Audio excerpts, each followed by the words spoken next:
국민의힘이 비상대책위원회 회의를 열어 전국 현안을 논의합니다. 네, 최상목 대통령 권한대행이 마은혁 헌법재판관 후보자 임명을 보류한 게 타당한지 여부를 오늘 헌재가 판단하는 가운데 관련 발언이 주목되는데요.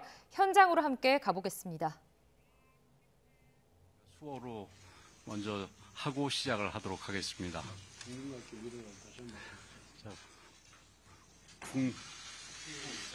국민과 함께 미래로 갑니다.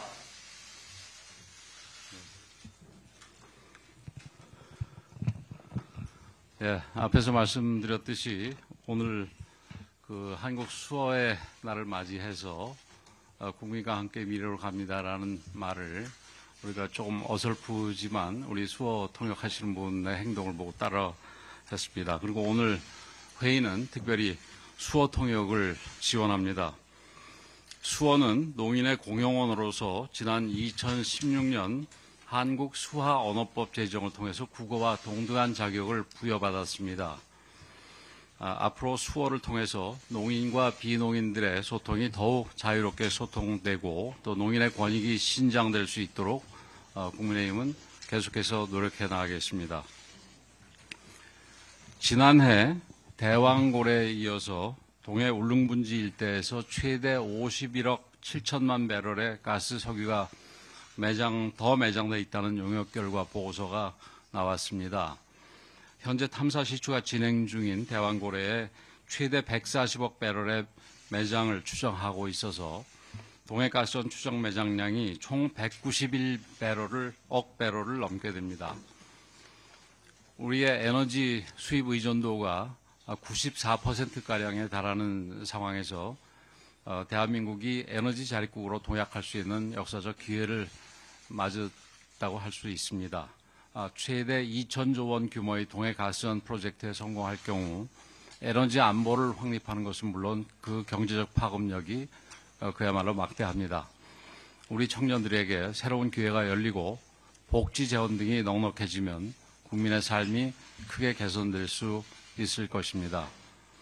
그럼에도 민주당은 대왕고래 프로젝트 예산 497억 원을 전액 삭감해서 국민들의 기대를 짓밟았습니다. 국가의 100년 대계보다 자신들의 정치적 이익을 앞세운 것입니다. 국민의힘은 향후 추경 등을 통해서 대왕고래 프로젝트 예산을 복구시키고 본 사업이 차질 없이 추진될 수 있도록 최선을 다하겠습니다. 이처럼 국익에 도움되는 일은 사사건건 반대했던 민주당의 이재명 대표가 최근 들어 갑작스레 성장과 친기업을 내세우면서 우클릭을 하고 있습니다. 조변석계가 이재명 대표의 주특기라고는 하지만 말과 행동이 너무 다르니 민주당 지지자들조차 혼란스러워하고 있는 상황입니다. 불과 2주 전 민주당은 올해 당론으로 추진할 10대 입법과제를 발표했습니다. 여기에는 이 대표의 지역화폐 살포법이 포함되어 있었고 반기업 반시장적인 시장 법안들이 즐비했습니다. 기업의 합병과 분할 등의 과정을 노동조합에 먼저 통보하도록 하는 법안, 파견 근로자가 요구하면 기업 간의 계약사항까지 공개해야 하는 법안, 국회가 기업의 영업기밀을 무차별적으로 요구할 수 있도록 하는 법안까지 기업들의 목을 죄는 법안들이란 법안은 다 포함되어 있었습니다.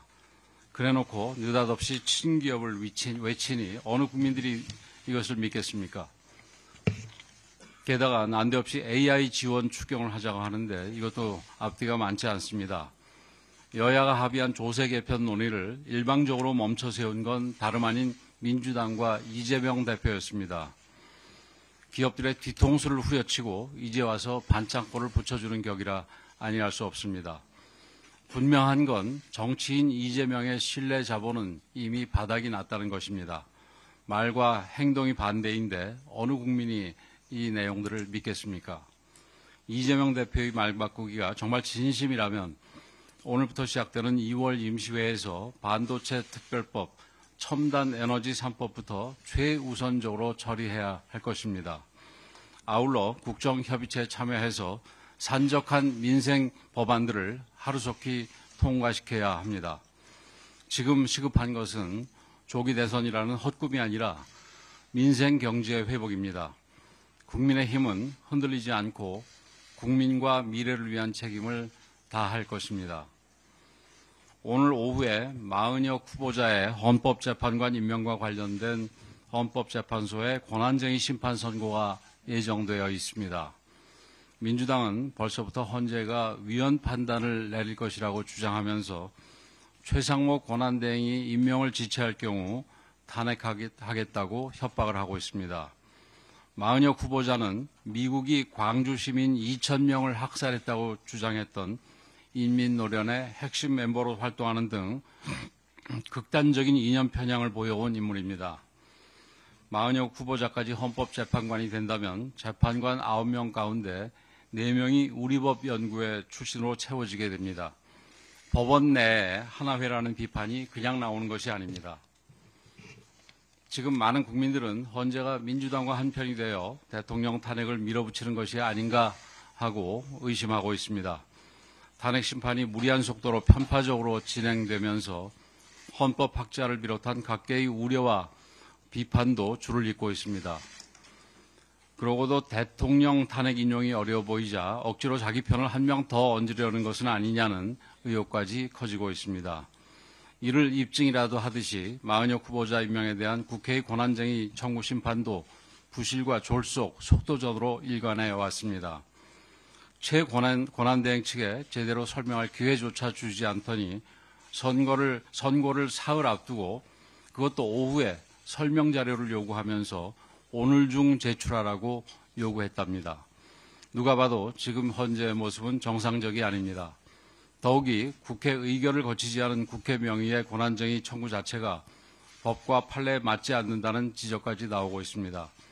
헌법재판소는 심각한 절차적 오류까지 있는 이번 심판에 대해 각하 결정을 내리는 것이 마땅합니다. 이번에도 헌법재판소가 법에 의한 판단이 아닌 정치에 의한 판단을 한다면 스스로의 존립 기반을 무너뜨리는 결과가 될 것임을 분명히 밝혀둡니다. 국민의힘은 무너진 법치를 다시 세우기 위해 국민과 함께 모든 노력을 다하겠습니다.